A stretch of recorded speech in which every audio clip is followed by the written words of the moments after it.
When Adolf Hitler came to power in 1933, he declared his new regime to be the Third Reich, and that it would last 1,000 years. Turns out he was only off by 988 years. The big question for many people outside of Germany was, and still is, if that was the Third Reich, what were the first two Reichs? And for non-German speakers, what exactly is a Reich? Learn more about the First and Second Reichs and what exactly they were on this episode of Everything Everywhere Daily.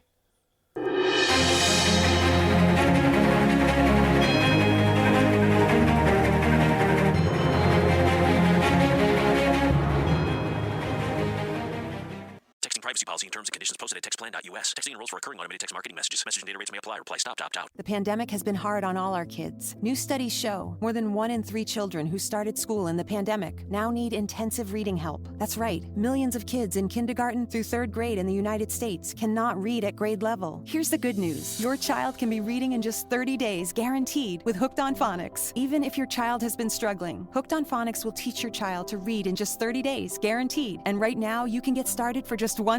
Text the word GRADE to 323232 right now. Hooked on Phonics is highly effective and incredibly fun, and everything can be done right from home and in less than 20 minutes a day. For more than 30 years, Hooked on Phonics has been the proven learn-to-read program that kids love to use. Text GRADE to 323232 and teach your child to read in just 30 days, guaranteed. Text GRADE to 323232 right now and get started for just $1. Text GRADE to 323232 now. Text GRADE to 323232. I'm Richard Serrett. Join me on Strange Planet for in-depth conversations with the world's top paranormal investigators, alien abductees, Bigfoot trackers, monster hunters, time travelers, and more. The handler one day told her this whole thing about how they've been terraforming on Mars and they're building a colony and they're recruiting specific people of specific bloodlines and specific talents and skill sets to go onto the planet. On Richard Serrett's Strange Planet, we're redefining reality. Listen now wherever you get your podcasts.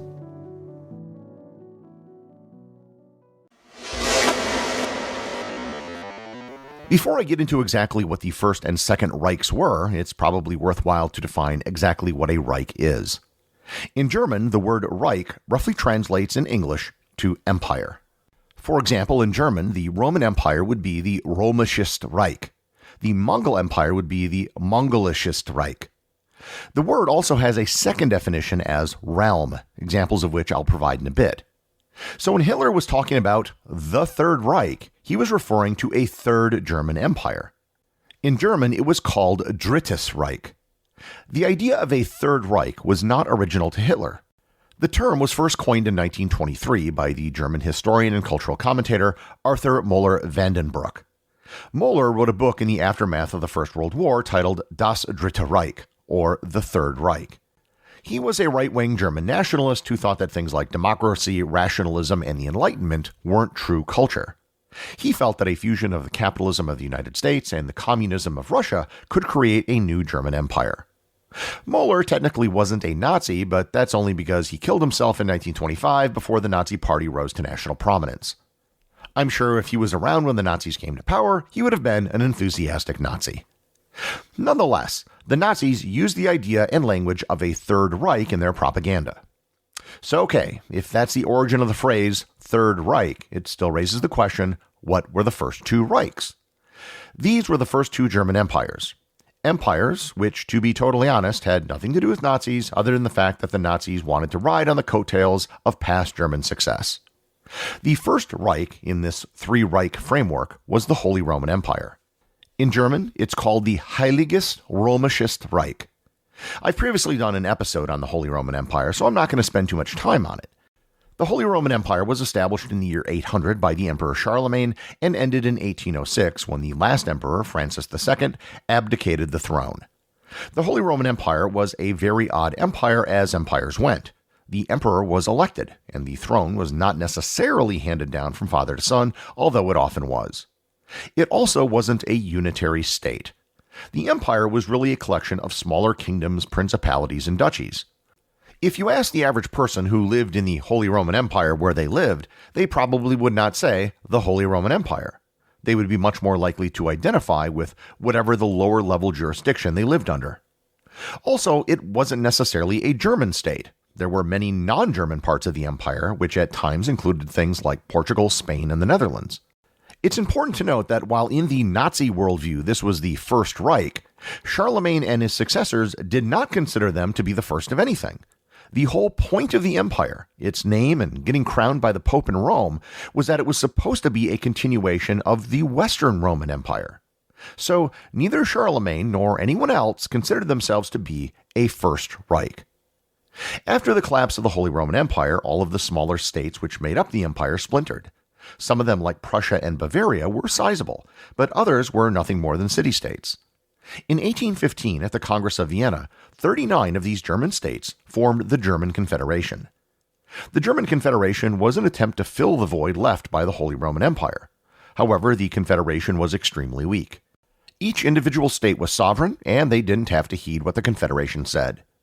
There was a grassroots movement of German nationalism across the Confederation to try to create a united Germany. There were a series of revolutions across Europe in 1848, which included an attempt at creating a unified German state, complete with rights guaranteed to the people such as press, speech, and assembly. Ultimately, the revolutionaries were unorganized, and the aristocrats won out.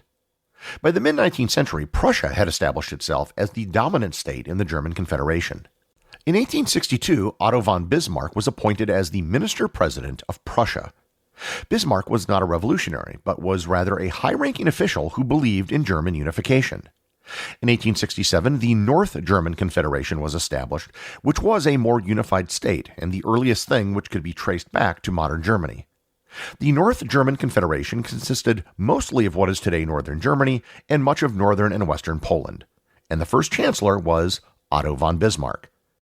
The event which brought about real German unification was the Franco-Prussian War of 1870. This was a resounding victory for the German states led by Prussia. While France technically declared war on Germany, many people think that Bismarck was clever in goading France into acting first so they would appear as the aggressor. The Franco-Prussian War was actually an important turning point in history and will be the subject of a future episode. It set the fuse which would explode 45 years later with the First World War. But more immediately, the Franco-Prussian War was the trigger to finally create a unified Germany. On January 18, 1871, as Prussian forces laid siege to Paris, the leaders of the various German states assembled at the Palace of Versailles to proclaim the creation of the German Empire, or as it was known in German, the Deutsches Reich.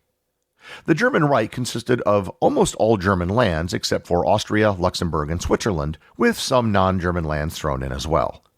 The head of state of this new country was Kaiser Wilhelm I, the King of Prussia, and the new chancellor was Otto von Bismarck.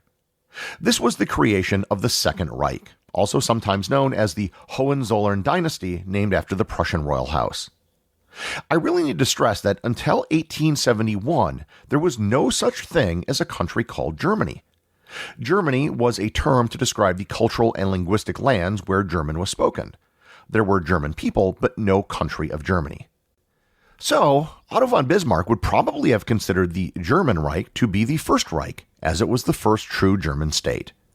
And I'm guessing Charlemagne probably would have agreed with him. The German Reich grew militarily and economically powerful over the next several decades. They were at the forefront of industrialization in Europe, as well as producing some of the world's best scientists. In a previous episode, I talked about the Schlieffen Plan and German preparations for the First World War.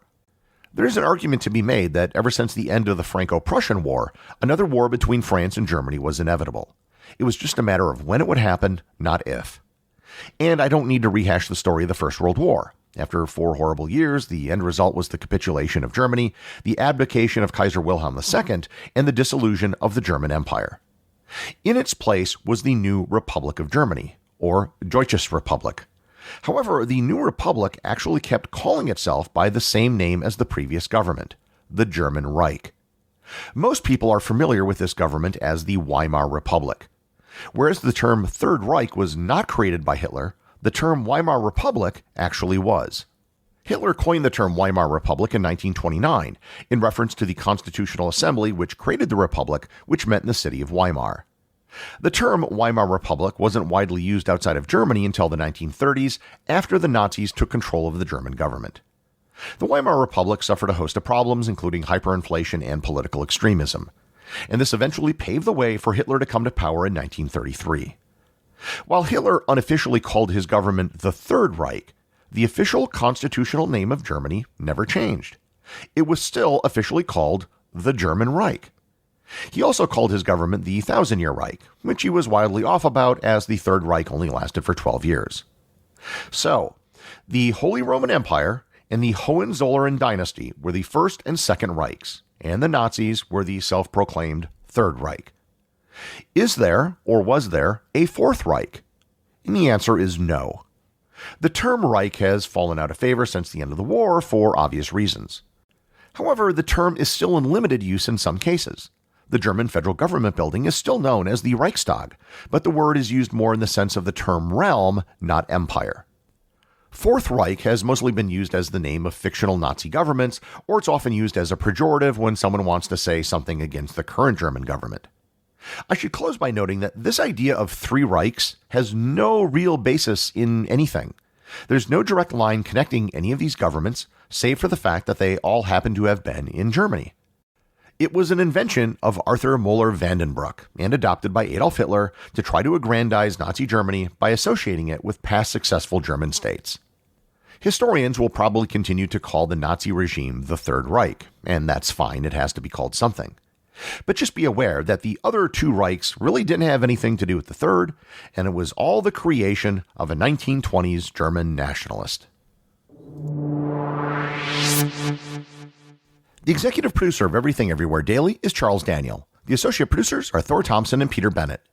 Today's review comes from Mark W. over on Instagram. He writes, "Hey Gary, I wanted to let you know that I've just listened through the whole catalog of episodes you have on Spotify. I'm quite sad that I'm now only going to get one episode a day. As someone who loved history growing up, this podcast is amazing. It's short enough, but very detailed and well explained. As Spotify doesn't allow reviews besides a star system, I wanted to let you know that I rate this podcast a 100 out of 100. It's that good. Looking forward to many more episodes, hopefully some Viking Norse ones to come." Thanks, Mark. There are some Viking and Norse-related topics on my big list of future episodes. If you're like Mark and listen on Spotify, where you can't do anything more than leave star ratings, and you would like to leave a review, feel free to send it on social media or email, or you can even post it in the Facebook group, which is now approaching 800 members. And remember, if you leave a review or send me a boostagram, you too can have it read on the show.